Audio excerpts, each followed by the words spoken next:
தமிழக தலைவர் விஜய் தலைமையிலான கூட்டணிக்கு அமமுக செல்லும் என்று மூத்த பத்திரிகையாளர் தராசு ஷியாம் தெரிவித்துள்ளார். விஜய் ஆட்சியை பிடிக்க வேண்டும் என்று விரும்புவதால் அதிமுக கூட்டணிக்குள் செல்ல மாட்டார் என்றும், டிசம்பருக்கு பின் விஜய் முடிவு தெரிய வரும் என்றும் தெரிவித்துள்ளார். தமிழக தலைவர் விஜய் தலைமையில் புதிய கூட்டணி உருவாகும். தேர்தல் நேரத்தில் எதிர்பாராத அணி மாற்றங்கள் நிகழலாம். எந்த கட்சிகள் அந்த கூட்டணியில் இடம்பெறும் என்பது விரைவில் தெரியும் என்று தினகரன் கூறியுள்ளார். அதே நேரத்தில் விஜய் கூட்டணியை ஏற்க எடப்பாடி பழனிசாமி முயற்சிக்கிறாரோ என்ற சந்தேகமும் எழுந்துள்ளது என்று கூறினார். விஜய் பெயரை முதலமைச்சர் பெயரை சொல்லவில்லை என்றாலும் தமிழக பேச்சு இன்று சட்டமன்றத்தில் எதிரொலித்திருக்கிறது. அதைவிட முக்கியமாக தமிழகத்தின் முக்கியமான எதிர்க்கட்சி தமிழகவுக்கு ஆதரவாக சட்டமன்றத்திலேயே கருத்து கூறும் நிலைமைக்கு வந்துட்டாங்க. ஆனால் அதிமுக கூட்டணிக்கு விஜய் வந்தாலும் எடப்பாடிக்கு சிக்கல், வராவிட்டாலும் சிக்கல்தான் என்று கருத்து கூறியிருக்கிறார் பத்திரிகையாளர் தராசு ஷியாம். கரூர் கூட்ட நெரிசலில் உயிரிழந்தவர்களின் குடும்பத்தினரை நேரில் சந்தித்து ஆறுதல் தெரிவிக்க தமிழக தலைவர் விஜய் திட்டமிட்டுள்ளார் என சொல்லப்பட்டாலும் இதுவரை செல்லவில்லை. மேலும் அதற்கான ஏற்பாடுகளும் நடக்கவில்லை. இந்நிலையில் கரூர் துயரம் நடந்து இன்றோடு 20 நாட்கள் ஆகிவிட்டது. ஆனால் இன்று வரை விஜய் நேரில் சென்று சந்தித்து ஆறுதல் சொல்லவில்லை.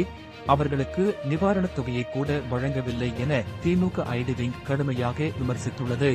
அடுத்த ஆண்டு நடைபெறவுள்ள சட்டமன்ற தேர்தலில் தமிழக வெற்றிக் கழகம் தனித்து போட்டியிட்டால் சுமார் 23% வாக்குகளை பெறக்கூடும் என்று ஆளும் திமுகவால் எடுக்கப்பட்ட ஒரு ரகசிய கருத்து கணிப்பில் தெரிய வந்துள்ளது.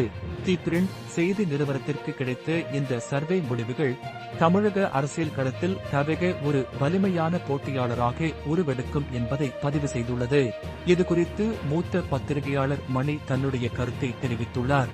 முன்னாள் முதல்வர்களான கருணாநிதி மற்றும் ஜெயலலிதா ஆகியோர் மூப்பனார் மற்றும் விஜயகாந்த் ஆகியோரை எப்படி சமாளித்து கூட்டணிக்குள் கொண்டு வந்து 41 தொகுதிகளை மட்டும் விட்டுக் கொடுத்தாரோ அதேபோல் விஜயையும் கூட்டணிக்குள் கொண்டு வந்து 45 தொகுதிகளுக்குள் கொடுக்க எடப்பாடி பழனிசாமி முடிவை எடுத்துள்ளார். திருநெல்வேலியில் பாஜக முன்னாள் மாநில தலைவர் அண்ணாமலை ஆதரவாளர்கள் அண்ணாமலை நற்பணி மன்றம் என்ற பெயரில் ஒரு அமைப்பை தொடங்கி அதற்கான கொடியையும் அறிமுகப்படுத்தியுள்ளனர். இந்த செய்தி வெளியானதை அடுத்து அண்ணாமலை தனது எக்ஸ் சமூக வலைதள பக்கத்தில் ஒரு பதிவை வெளியிட்டுள்ளார்.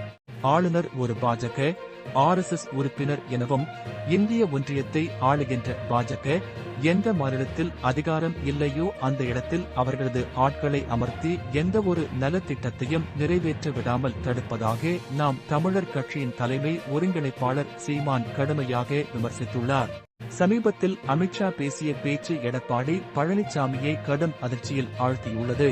மேலும் தேர்தல் முடியும் வரை பாஜக நிர்வாகிகள் யாரையும் முதல்வர் வேட்பாளர் விவகாரம் தொடர்பாக பேச வேண்டாம் என அறிவுறுத்த பாஜக தலைமையிடம் எடப்பாடி பழனிசாமி திட்டமிட்டுள்ளதாக சொல்லப்படுகிறது.